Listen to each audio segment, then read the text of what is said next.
नमस्कार, मी सुवर्ण. या बुलेटिनमध्ये आपल्या सगळ्यांचं स्वागत.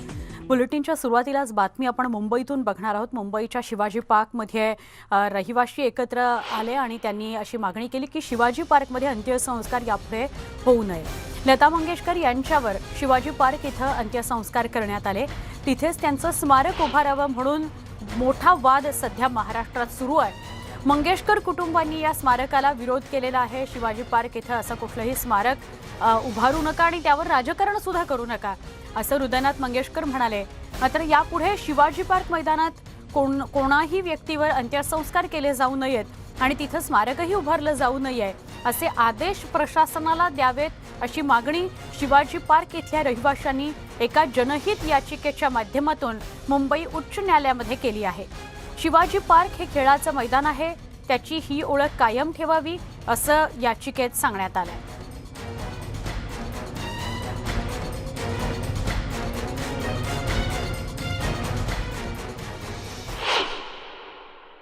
मुंबई हायकोर्टामध्ये याचिका दाखल करणारे प्रकाश बेलवाडे यांच्यासोबत आमचे प्रतिनिधी आत्ता शिवाजी पार्कवर उपस्थित आहेत. विशाल पाटील आपल्या सोबत आहेत, त्यांच्याशी बोलूया. विशाल, ही जनहित याचिका ज्यांनी केलेली आहे ते तुझ्या सोबत आहेत. काय नेमकं त्यांचं म्हणणं आहे, काय भावना आहेत? सुवर्णा, शिवाजी पार्क मैदानाच्या बाबतीत वाद जो आहे तो समोर आलेला आपल्याला पाहायला मिळतो. याचं कारण म्हणजे भारतरत्न लता मंगेशकर यांच्यावरती अंत्यसंस्कार झाले आणि त्यानंतर शिवाजी पार्क मैदानातच त्यांचं स्मारक व्हावं अशी मागणी करण्यात आली. मात्र या मागणीला रहिवाशांकडूनच विरोध जो आहे तो होताना दिसून येत आहेत आणि शिवाजी पार्क येथील रहिवासी थेट आता न्यायालयात गेलेले आहेत. प्रकाश बेलवाडे यांनी जनहित याचिका केलेली आहे आणि आपल्यासोबत प्रकाश बेलवाडे आहेत, त्यांच्याशी आपण बोलणार आहोत. प्रकाशजी, खरं तर ही जनहित याचिका काय म्हणून केलेली आहे, काय उल्लेख आहे या जनहित याचिकेमध्ये? जनहित याचिका करण्यामागचं कारण असं की माननीय लता मंगेशकर, माननीय बाळासाहेब ठाकरे हे आमच्यासाठी वंदनीय आहेत. दोघंही माझ्यासाठी काय पूर्ण देशासाठी ते वंदनीय आहेत. पण त्यांचे अंत्यसंस्कार झाले त्यानंतर दुसऱ्या दिवशी लगेच मागणी होते. असं इथून पुढे सुद्धा कुठलं तरी VVIP आहे. मुंबई शहर म्हटलं तर दिल्लीनंतर जास्तीत जास्त VVIP मुंबईत राहतात. कलाकार आहेत, राजकीय नेते आहेत, जजेस आहेत, वेगवेगळ्या प्रकारचे लोक इथे राहतात. उद्या अशी काही घटना घडली की महानगरपालिकेकडे एक कारण असतं की आमच्याकडे इमर्जन्सीमध्ये व्यवस्था नव्हती, आम्ही शिवाजी पार्कमध्ये करतो आणि त्यानंतर दुसऱ्या दिवशी त्यांचा कोणतरी भक्त, कार्यकर्ता, फॉलोवर स्वाभाविकपणे मागणी केली जाते. असं जर करायला गेलं तर मला वाटतं आम्हाला ह्या मैदानामध्ये खेळायला चान्स मिळाला, आम्ही उपभोगला याचा आनंद मैदान म्हणून. आमच्या पुढच्या पिढीला कदाचित हे मैदान राहणारच ना बघायला, कारण की अशा प्रकारच्या ॲक्टिव्हिटी झाल्या की त्या रिस्ट्रिक्शनसुद्धा येतात. आता स्मारक आलं एखादं, त्या स्मारकामध्ये डूज अँड डोंट्स येतात. उद्या काही घटना, अप्रिय घटनासुद्धा घडू शकते एखाद्या स्मारकाबरोबर. सिस्टीम डिस्टर्ब होते, इथल्या नागरिकांचं सुद्धा अडचण होऊन जाते. म्हणून इथून पुढे जे विशेष काही दिवसाचा अधिकार दिलेला आहे प्रशासनाला, 6 दिवसाचा अधिकार आहे, तुम्ही काही करू शकता म्हणून, त्यामध्ये आम्ही माननीय हायकोर्टाकडे विनंती केलेली आहे, प्रेयर केलेली आहे की त्यातनं तुम्ही अंत्यसंस्कार वगळा. अंत्यसंस्कार वगळल्याने स्वाभाविकप्रमाणे अंत्यसंस्कार होणार नाहीत. त्यानंतर स्मारकाची मागणी होणार नाही. मैदान हे मैदानच राहील. मैदानाचे जे कारण आहे खेळण्यासाठीचं, हे खेळण्यासाठीच हे वर्षानुवर्षे राहिलं पाहिजेत. या ठिकाणी जे अंत्यसंस्कार होत आहेत किंवा स्मारकाची एक स्मारक तर झालेलं आहे हिंदू हृदय सम्राट बाळासाहेब ठाकरे यांचं, अंत्यसंस्कार या ठिकाणी होत असल्यामुळे मैदान मोठं आहे, VVIP लोकांचं किंवा जे मोठे लोक आहेत अशा व्यक्तींचंच त्या ठिकाणी अंत्यसंस्कार केले जात आहेत. कुठेतरी या मैदानाची ओळख पोचली जाईल या सगळ्या गोष्टींमुळे? नक्कीच ना. ह्या मैदानाला ऐतिहासिक वारसा आहे. शिवाजी पार्क म्हणजे आतापर्यंत स्वातंत्र्यपूर्व काळापासून एक चळवळीचं स्थान राहिलेलं आहे.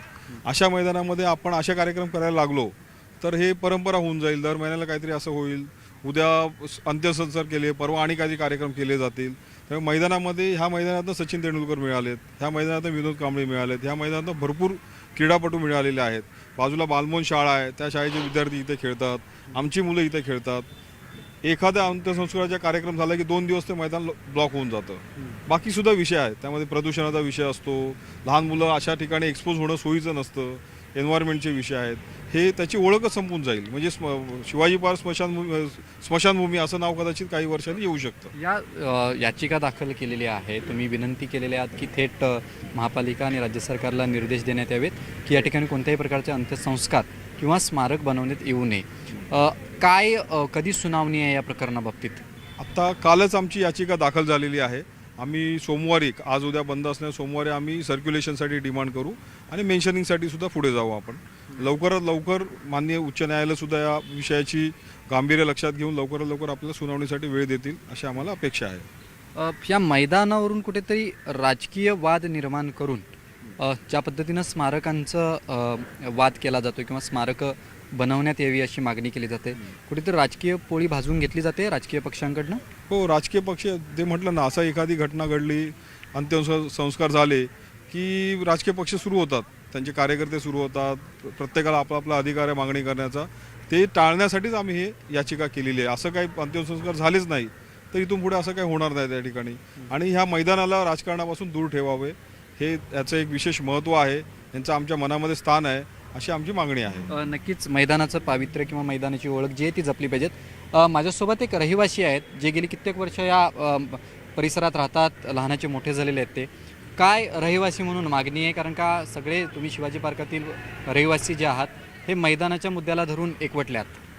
बरोबर, आमचा जन्म या शिवाजी पार्क किंवा दादर या परिसरातच झाला आजूबाजूच्या. मला राजकारणी लोकांना हे म्हणायचं आहे की तुम्ही स्थानिक रहिवाशांना विचारात घेणार आहात की नाही. म्हणजे आज प्रकाशजीने आज कोर्टात गेल्यामुळे आज त्याला एक वाचा फुटली आहे. आम्ही येणाऱ्या काळात प्रत्येकाच्या घरात जाऊन आम्ही सह्यांची मोहीम घेणार आहोत की जेणेकरून या याचिकेला अजून बळ मिळेल. आणि हे खेळाचं मैदान आहे, खेळाचं मैदानच राहिलं पाहिजे. बाकी रहिवाशींना हे राजकारणी विचारतच घेत नाहीत.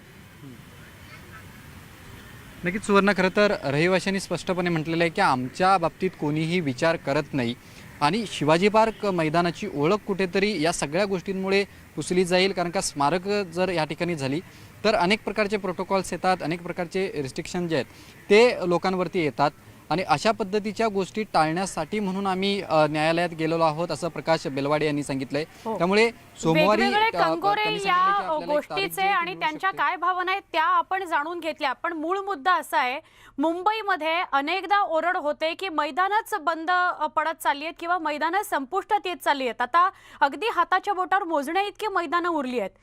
मग इतकं मोठं मैदान, तेही मुंबईचं वैभव आपण एका बाजूला म्हणतो, असं असताना त्या ठिकाणी अशा प्रकारचे विधी पार पडणं, याच्याविषयी या रहिवाशांचं म्हणणं काय? म्हणजे मैदानं कमी होत असताना दुसरीकडे या मैदानाचा वापर असा करायचा, याविषयी स्पेसिफिकली काही प्रतिक्रिया घेशील का?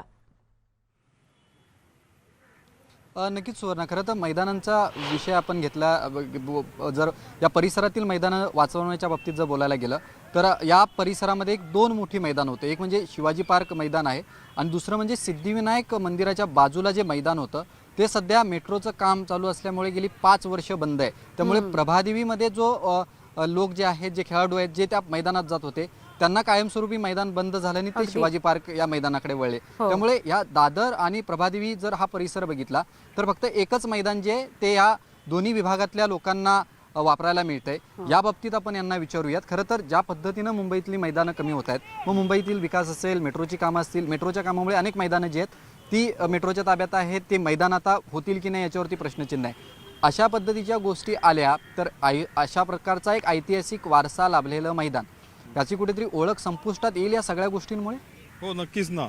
हे असं आम्ही प्रयत्न केल्यामुळे कदाचित जी परंपरा तयार होतीये मैदानांचा इतर गोष्टींसाठी वापर करणं, ती परंपरा सुरू होऊ नये म्हणून आम्ही हे प्रयत्न करतो आहोत.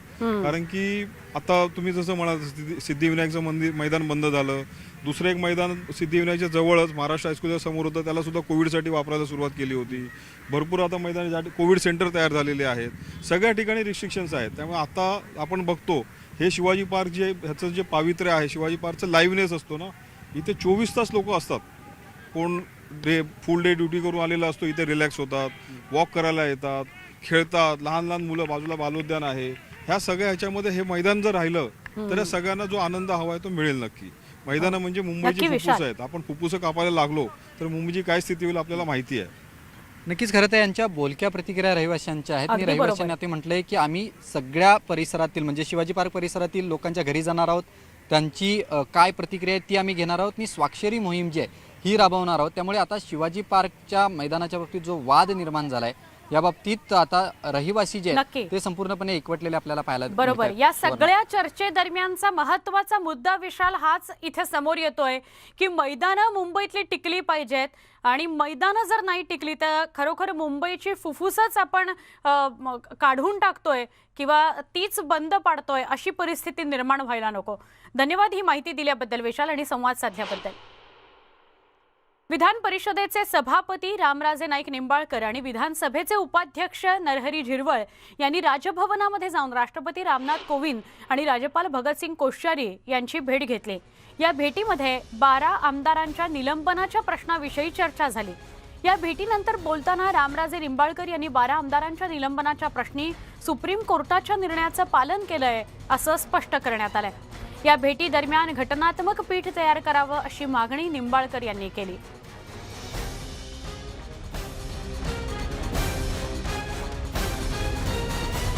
राष्ट्रपतींना सभापतींनी आणि उपसभापतींनी जे निवेदन दिलं त्या निवेदनामध्ये अनेक महत्त्वाच्या मुद्द्यांचा उल्लेख करण्यात आलेला आहे. मूळ मुद्दा हाच आहे की 12 आमदारांच्या निलंबनाप्रश्नी सभापती उपसभापती हे राष्ट्रपती रामनाथ कोविंद आणि राज्यपाल भगतसिंग कोश्यारी यांना भेटायला गेलेले होते. आज सकाळी यांच्यामध्ये चर्चा झाली आणि 12 आमदारांच्या निलंबनाच्या प्रश्नाचा परामर्श घेण्यात आला.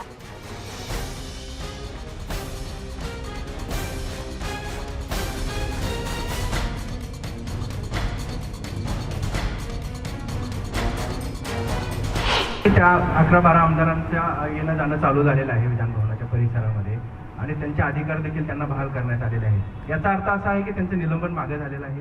सरळच आहे. त्यासाठीच राष्ट्रपतीकडे आम्ही गेलो ना. विषय असा आहे सुप्रीम कोर्टाच्या निर्णयाची अंमलबजावणी झालेली आहे. त्याला तांत्रिक भाषेत सेपरेशन ऑफ पॉवर्स म्हणतो. ज्याला त्याला आपलं क्षेत्र वाटून दिलेलं आहे. पण सेपरेशन ऑफ पॉवर्स मध्ये एका अंगाने एका क्षेत्राने दुसऱ्याच्या कार्यक्षेत्रात हस्तक्षेप करू नये अशी वैयक्तिक कायद्याचा अभ्यासक म्हणून माझी माहिती होती. आणि तेच मी राष्ट्रपतींना सांगितलं की बेसिक स्ट्रक्चरला जर धक्का लागला असेल तर फॉर वन्स अँड ऑल एकदाच काहीतरी ज्युडिशियल इंटरव्हेन्शन हे अलाउड आहे की नाही हे सुप्रीम कोर्टाच्या उच्च कोर्टाकडनं मोठ्या कोर्टाकडनं लार्जर बेंचकडनं ठरवून घ्या आणि त्याचा फायदा तोटा काही होणार नाही आहे. झाला तर फायदा होणार आहे अशा प्रकारची विनंती आम्ही केलेली आहे. सुप्रीम कोर्टाचा योग्य तो आधार आम्ही राखलेला आहे. कुठेही कटुपदा ज्युडिशरी आणि आमचं विधानभवन हे सत कुठेही आणलेलं नाही आहे. 11-12 आमदार आहेत ते यायला लागलेले आहेत. त्यांचे सगळे अधिकार त्यांना दिलेले आहेत. परंतु घटनात्मक पेच प्रसंगावर घटनेने दिलेले राष्ट्रपतींना जे अधिकार आहेत त्याचा वापर करून आपण याच्यातनं मार्ग काढायचा प्रयत्न करणार आहोत. एवढं सांगण्यासाठी ही महत्त्वाची अशी प्रेस कॉन्फरन्स. 12 आमदारांच्या निलंबन प्रश्नाबाबतला घटनात्मक पेच प्रसंग नेमका काय या सगळ्याविषयी घटना अभ्यासक उल्हास बापट यांच्या प्रतिक्रिया आम्ही जाणून घेतल्या. आपल्याकडे सेपरेशन ऑफ पॉवर्स आहे हे रामराजे नाईक निंबाळकर म्हणाले ते अत्यंत बरोबर आहे की कायदेमंडळ एक्झिक्युटिव्ह वेगळं आणि ज्युडिशरी वेगळं. तर त्यामुळे हा जो निलंबनाचा अधिकार आहे हा विधानसभा आणि विधानसभेचे सभापती जे असतील त्यांचा आहे. याच्यात कोर्टाने हस्तक्षेप करायचा नसतो हे बरोबर आहे. परंतु कुठलीही गोष्ट भारतात जी घडते ती घटनेशी सुसंगत असावी लागते आणि घटनेचे जे बेसिक स्ट्रक्चर आहे त्याच्यामध्ये रिझनेबलनेस हा बेसिक फीचरचा भाग आहे. त्यामुळे आपले जे विशेष अधिकार आहेत विधानसभेचे किंवा पार्लमेंटचे ते आपण कॉमन्स कडनं म्हणजे इंग्लंड मधनं घेतलेले आहेत असं घटनेत स्वच्छ शब्दात लिहिलेलं आहे. आता मध्ये सुद्धा अशा तऱ्हेने निलंबन करता येतं परंतु ते 1 दिवसाकरता किंवा आठवड्यात किंवा त्या करता येतं. इथे यांनी काय केलंय की 17 पुरतं न करता वर्षाकरता केलंय. हा अनरिझनेबल लेंथ आहे टाइमची. आणि त्यामुळे हे घटनेशी सुसंगत नाहीये आणि म्हणून हे निलंबन मागे घ्यावं असं सुप्रीम कोर्टाने सांगितलंय. तर तो सुप्रीम कोर्टाचा निर्णय अत्यंत बरोबर आहे. हे चुकीचं निलंबन होतं. त्याचा कार्यकाल जो आहे तो अनरिझनेबल होता. That is point 1. आणि तुम्ही जो मला प्रश्न विचारलात की हे लार्जर बेंचकडे जाता येईल का, तर येईल जाता. 5 म्हणजे कॉन्स्टिट्युशनल बेंचकडे जाता येईल. मग ते पुन्हा मला नाही वाटत ते काही वेगळा निर्णय देतील. तो हाच निर्णय देणार. याच प्रकरणात विधानसभेच्या उपसभापती डॉक्टर नीलम गोरेंनी काय प्रतिक्रिया दिली तीही बघूयात.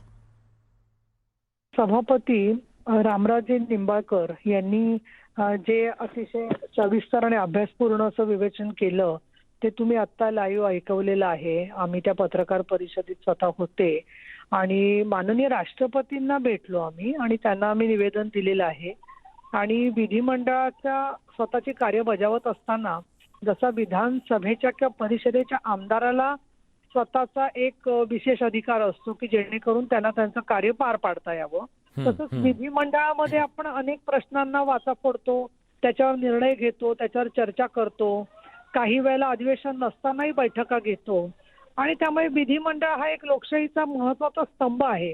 अशा वेळेला सर्वोच्च न्यायालयाने जर का त्याच्याबद्दलचे काही निर्णय दिले तर आम्ही ते बंधन म्हणून स्वीकारले. कशासाठी, तर सर्वोच्च न्यायालयाचा आदर करण्यासाठी. परंतु ते निकारले खरा त्याच्यातून आता संपूर्ण भारतभर प्रश्न असा तयार झालेला आहे की विधिमंडळ मध्ये लोकसभा, राज्यसभा आणि सर्वोच्च न्यायालयाचा निर्णय असल्यामुळे सर्व देशातल्या विधानसभा, विधान परिषदेत ज्या वेळेला निलंबनाचे विषय किंवा काही शिस्तीचे किंवा कोणत्याही विधिमंडळाच्या अधिकाराचे विषय येतील त्यावेळेला सर्वोच्च न्यायालयाचा या निकालपत्राचा दाखला दिला जाईल. आणि या पार्श्वभूमीवर सन्माननीय राष्ट्रपती महोदयांकडे आम्ही निवेदन दिलं आणि आपण याच्यावरती विचार करून आम्हाला आता योग्य ते मार्गदर्शन करावं जेणेकरून सर्वोच्च न्यायालय असेल किंवा विधिमंडळ असतील या संदर्भातली कॉन्स्टिट्युशनल अथॉरिटी किंवा सर्वोच्च अधिकार जो आहे तो माननीय राष्ट्रपतींना आहे. आणि त्यांना आम्ही राज्यपालांकडे काही आम्ही हा विषय घेतला नाही. राज्यपालांनी आम्हाला चहापान दिलं, आम्ही बाकीच्या इतर विषयांवर चर्चा केली, परंतु राष्ट्रपतींना आम्ही माननीय सभापती रामराजे निंबाळकर, उपाध्यक्ष नरहरी झिरवळ आणि मी विधान परिषदेचे उपसभापती अशा प्रकारे आम्ही निवेदन दिलेलं आहे.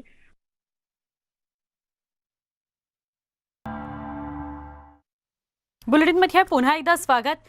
गेल्या अनेक महिन्यांपासून राज्यात एसटीच्या विलिनीकरणाकरता कर्मचाऱ्यांचं आंदोलन सुरू आहे. आता या विलिनीकरणाचा निर्णय लवकरच होईल अशी शक्यता व्यक्त होतीये, कारण विलिनीकरणाचा अहवाल मुख्यमंत्री कार्यालयानं न्यायालयात सादर केला असल्याची माहिती सूत्रांनी दिली आहे.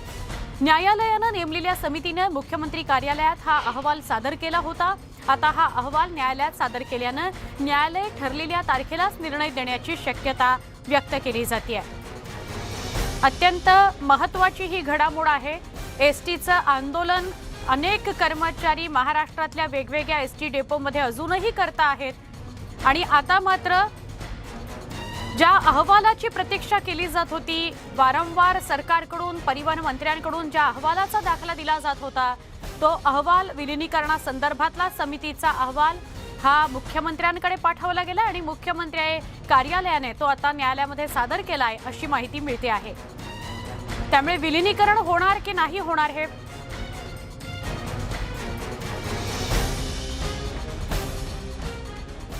एक महत्त्वाची बातमी, या घडीची सगळ्यात मोठी बातमी आपण बघणार आहोत. भाजपचे मुख्य प्रवक्ते केशव उपाध्ये यांनी शिवसेना नेते संजय राऊत यांची गुप्त भेट घेतली आहे अशी माहिती मिळतेय. या घडीची मोठी बातमी आहे. पणजीमधील मॅरियट हॉटेलमध्ये ही गुप्त भेट झाली. शिवसेना आणि भाजप नेत्यांमध्ये झालेल्या या गुप्त भेटीमुळे राजकीय वर्तुळात चर्चा सुरू झालेल्या आहेत. गोवा विधानसभा निवडणूक प्रचाराच्या शेवटच्या दिवशी ही राजकीय भेट झाली, त्यामुळे गोव्यातील राजकारणात चर्चांना उधाण आलेलं आहे. भाजपचे मुख्य प्रवक्ते केशव उपाध्ये यांनी गुप्त भेट घेतलेली आहे संजय राऊत यांची. आमचे प्रतिनिधी उदय जाधव यांना अधिक विचारूया. उदय, या भेटी संदर्भात काय अधिक माहिती?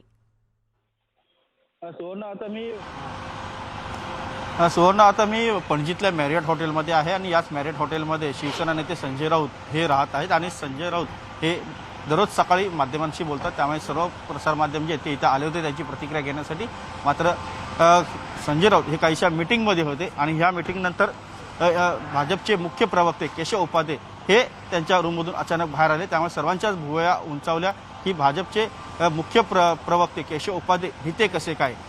ज्या प्रकारे महाराष्ट्रामध्ये शिवसेना विरुद्ध भाजप हा संघर्ष आपल्याला पाहायला मिळतो, तसाच काहीसा संघर्ष गोव्यामध्ये देखील पाहायला मिळतो. गोवा विधानसभा निवडणुकीचा आजचा शेवटचा प्रचाराचा दिवस आहे आणि नेमका आजच म्हणजे मतदानाच्या 2 दिवस आधीच भाजपचे मुख्य प्रवक्ते हे शिवसेना नेते संजय राऊत यांना कशा करता भेटण्यासाठी आले याबद्दल सर्वांनाच प्रश्नचिन्ह उभं राहिलेलं आहे. ही गुप्त भेट होती, मात्र या भेटीमध्ये काय चर्चा झाली हे बाहेर कळू शकले नाही. केशव उपाध्ये यांना देखील आपण त्या संदर्भात विचारलं की नेमकी ही भेट कशासाठी आहे. ते म्हणाले की आम्ही फक्त चहा पिण्यासाठी आलो होतो, बाकी काही नाही. मात्र सकाळी सकाळी चहा पिण्यासाठी निवडणुकीच्या आधी जर कोण व्यक्ती येत असेल तर नक्कीच काहीतरी चहाचं वादळ म्हणा किंवा इतर काही गोष्टी ज्या महत्त्वाच्या असेल त्या झाल्या असतील. मुख्य प्रवक्ते आहेत भाजपचे केशव उपाध्ये, ते इथे जर आले असतील तर निश्चितच त्यांच्या वरिष्ठ नेत्यांच्या परवानगीने किंवा त्यांच्या सांगण्यावरून इथे आले असतील का असा देखील प्रश्न उपस्थित होतो. विरोधी पक्षनेते देवेंद्र फडणवीस यांचे अत्यंत विश्वासू सहकारी आहेत केशव उपाध्ये. होय उदय, तुम्हा सगळ्यांशी अनौपचारिक बोलत असताना एक हसू केशव उपाध्यांच्या चेहऱ्यावर दिसते आणि तेच खूप काही सांगून जात आहे. त्यावरून तर्क काढायला खूप वाव आहे असंही म्हणता येईल. अगदी बरोबर आहे. केशव उपाध्ये यांची जी देहबोली होती ती अतिशय पॉझिटिव्ह होती. ते हसत होते, ते म्हणे की मी फक्त चहा पिण्यासाठी इथे आलेलो आहे. मात्र चहा पिण्यासाठी संजय राऊत यांच्या हॉटेलवरती किंवा ते राहत असलेल्या हॉटेलमध्ये येणं हे कितपत निवडणुकीच्या आधी हे सुसंगत आहे हे देखील प्रश्न विचारला जात आहे. केशव उपाध्ये हे इथे स्वतःहून आले नसतील, ते कोणातरी सांगण्यावरून नक्कीच आले असतील, कारण ते विरोधी पक्षनेते देवेंद्र फडणवीस यांचे अत्यंत विश्वासू सहकारी आहेत. त्यांचा काहीतरी मेसेज घेऊन ते इथं आले आहेत का असा देखील तर्क लावू शकतो. मात्र कुठलीही प्रतिक्रिया देण्यास केशव उपाध्ये यांनी नकार दिलेला आहे. ते कुठलंही बोलण्यास ते नकार देत होते. फक्त एवढंच सांगत होते की मी फक्त चहा पिण्यासाठी आलो होतो. मात्र फक्त ही चहा पिण्याची सदिच्छा भेट नव्हती एवढं मात्र नक्की आहे. गोवा विधानसभा निवडणुकीच्या पूर्वीच एक वेगळं प्रकरण जे आहे गोव्यामध्ये आपल्याला पाहायला मिळतंय. हो, एका बाजूला गोवा विधानसभा निवडणुका, तिथली रणनीती आणि दुसरीकडे काल मुंबईमध्ये आशिष शेलारांनी केलेले वक्तव्य की तेच म्हणजे संजय राऊत स्वतःच एकटे पडलेले आहेत सगळ्या मविया सरकारमध्ये किंवा मवियाच्या तिन्ही पक्षांच्या या राजकारणामध्ये. ही केलेली टीका या 2 गोष्टींची पार्श्वभूमी आहे का या भेटीला असं म्हणायचं का? म्हणजे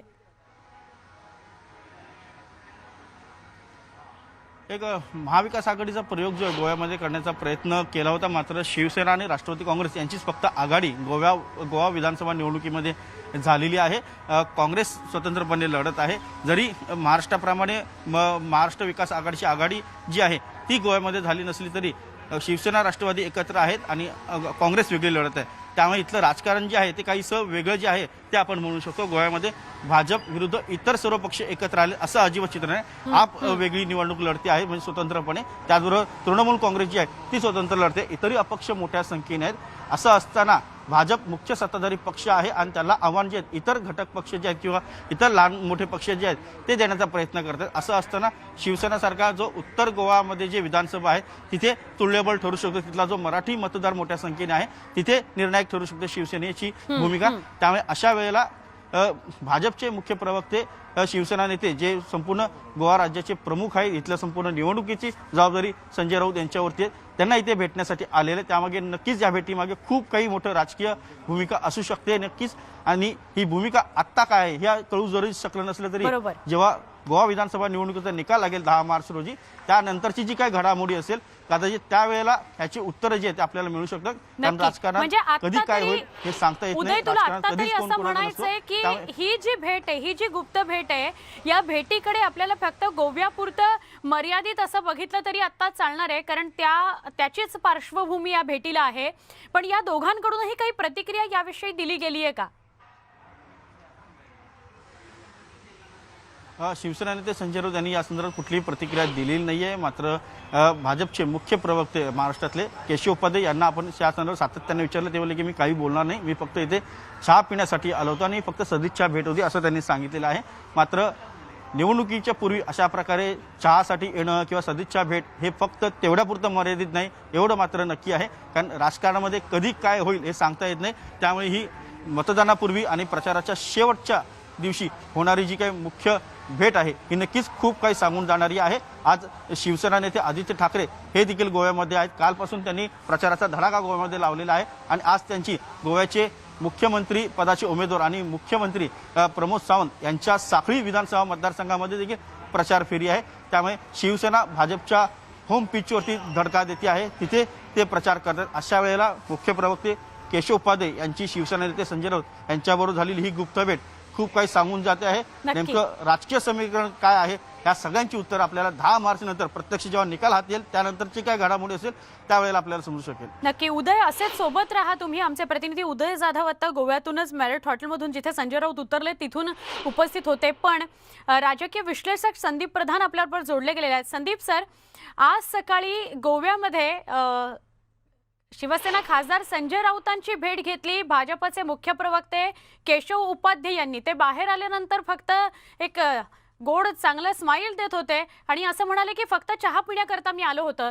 तुम्ही सर या भेटीकडे कसं बघता? नाही, या चहाचा गोडवा कदाचित गोव्यामध्ये अधिक वाढण्याची शक्यता नाकारता येत नाही। कारण एक लक्षात घेतलं पाहिजे की गोव्यामध्ये काही आतापर्यंत जे कानावर येत आहे तिथल्या एकूण परिस्थितीच्या बद्दल, तर हंग जे काही विधानसभा असेल कुणालाही स्पष्ट बहुमत मिळेल असं वाटत नाही।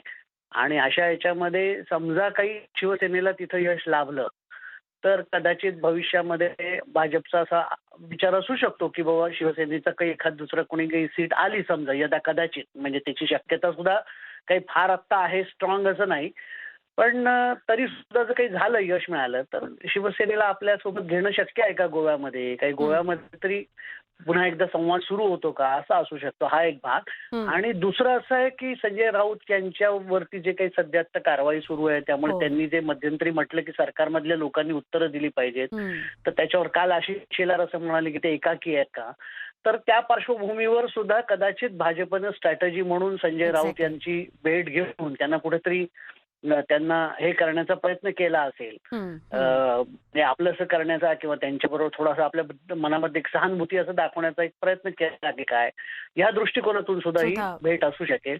पण मला असं वाटतं बहुतेक सगळे महाराष्ट्रातून गेलेले राजकीय नेते एकाच हॉटेलमध्ये राहिलेले असावेत बहुतेक, आणि त्यामुळे चहाच्या वेळी बहुतेक साधारण एकाच वेळी ते सगळे एकमेकाच्या समोर येत असतील आणि त्यामुळे तिथं महाराष्ट्रामधलं वातावरण आपल्याला माहिती आहे सौहार्दपूर्ण आहे, चहा घेताना काही राजकारण असत नाही, तर तसं सुद्धा असू शकतं। म्हणजे ह्या सगळ्या वेगवेगळ्या शक्यता मला यामध्ये दिसत आहेत। नक्की। पण संदीप सर धन्यवाद, तुम्ही सविस्तर न्यूज 18 लोकमतशी बोललात त्याबद्दल।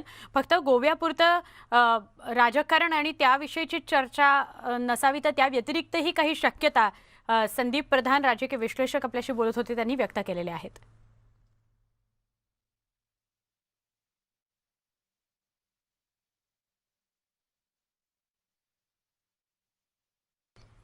राज्याचे पर्यावरण मंत्री आदित्य ठाकरे यांनी गोव्यामध्ये जाऊन प्रचार केला। गोव्यात गेली 10 वर्ष भाजपची सत्ता असतानाही अनेक ठिकाणी मूलभूत सोयीसुविधांचा अभाव असल्याची टीका आदित्य ठाकरेंनी केली।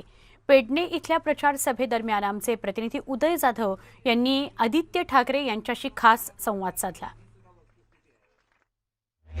गोवा विधानसभा निवडणुकीमध्ये शिवसेनेने आता प्रचारासाठी वेग घेतला आहे। तुम्ही स्वतः विमानतळावर दाखल झाला, त्याबरोबर प्रचाराला देखील सुरुवात केलेली आहे। काय सांगाल, शिवसेनेला किती पोषक माहोल आपण बघत आहात?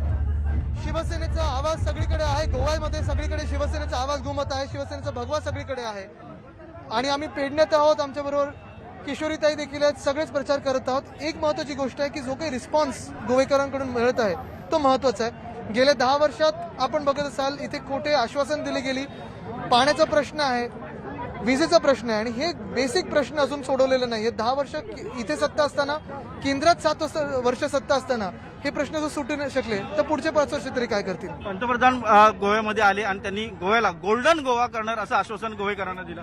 नाही, मी त्यांच्यावर काही बोलणार नाही, पण इकडचे जे स्थानिक त्यांचे सगळे जे पदाधिकारी आहेत ते जे काही आश्वासन देत फिरत आहेत, जसं मी सांगितलं की गेल्या 5 वर्षात सत्ता असताना, गेल्या 10 वर्षात सत्ता असताना जे करू नाही शकले, केंद्रात 7 वर्ष सत्ता असताना जे काही गोव्याला सपोर्ट मिळायला पाहिजे होता तो मिळाला नाही आणि आता मग पुढची 5 वर्ष कुठच्या न्याय हक्काने मागतात? मराठी भाषा आणि गोव्याची भाषा या भगिनी म्हणतात, वेगवेगळे नाही आहेत, त्यामुळे शिवसेनेला इथे किती संधी आहे? मला वाटतं शिवसेना ज्या ज्या राज्यात जाते, आता इथे लढतोय, मणिपूरमध्ये लढतोय, उत्तर प्रदेशमध्ये लढतोय, तिकडच्या स्थानिक भूमिपुत्रांसाठी आपण न्याय हक्कांसाठी लढत राहू। इकडचा पण जो विषय आहे मोपा, आता जो एअरपोर्ट येतं तिथे आपण भाऊसाहेब बांदोडकरांचं नाव देण्याची मागणी केलेली आहे, तिथे देखील स्थानिक भूमिपुत्रांना नोकऱ्या देण्याची मागणी केलेली आहे. इथे 5 स्टार हॉटेल्स आहेत. इथे 5 स्टार हॉटेलमध्ये देखील भूमिपुत्रांना, जसं मुंबईत आपण प्रत्येक 5 स्टारमध्ये आपण जर बघाल तर तिकडच्या भूमिपुत्रांना नोकरी मिळालेली आहे. ट्रेनिंग दिलेलं आपण चांगलं. सगळे जे काही आहेत आपल्या वेगळ्या वेगळ्या युनियनमधले तरी देखील स्थानिक भूमिपुत्र आहेत. हेच असं गोव्यात व्हावं ही आमची इच्छा आहे आणि तसं आम्ही करून दाखवणार. तुम्ही स्वतः पर्यटन मंत्री आहेत महाराष्ट्र राज्याचे. गोवा हे पर्यटन राज्य संपूर्ण देशभर नाही, जगभर आहे. तुमचा विकासाचा पर्यटनाच्या दृष्टीने काय आहे? एक महत्वाचं आहे, गोवा जरी पर्यटन राज्य असलं तरी खूप वेळा आपण बघत असतो इथे लॉ अँड ऑर्डर, कायदा सुव्यवस्थेची जी हालत झालेली आहे. खूप वेळा असं मला सांगितलं जातं की तुम्ही जेव्हा सिंधुदुर्ग रत्नागिरीमध्ये बीच पॉलिसी आणताय, गोवा ह्याचं होऊ देऊ नका. हे गोवा होऊ देऊ नका का? तर गेल्या 10 वर्षात भाजपच्या राज्यामध्ये कायदा सुव्यवस्थेची जी काही चिरफाड झालेली आहे, मला वाटतं तेच इथे आपल्याला बदल घडवायचा आहे. गोवा राज्याचे 3 उत्पन्नाचे स्रोत आहेत. पर्यटन आहे, मायनिंग आहे आणि मत्स्य व्यवसाय आहे. आणखीन नवीन उत्पन्नाचे स्रोत गोव्याला हवे, जेणेकरून गोवेकरांना, जे तरुण आहेत त्यांना रोजगार मिळेल. रोजगाराचा मोठा विषय झालेला आहे. जसं मी सांगितलं की रोजगारासाठी आपण महाराष्ट्रात गेल्या 2 वर्षात 3.5 लाख कोटीची इन्व्हेस्टमेंट आणू शकलो. इतर राज्यांमध्ये आम्ही ऐकत असतो मोठ्या मोठ्या ऍड्स आपल्या पेपरमध्ये मुंबईत देखील येतात. तर मग गोव्याबद्दल असं का नाही झालं? केंद्रात सत्ता होती, इथे सत्ता होती, तरी देखील नाही झालं. हा विषय एक मोठा राहतोच.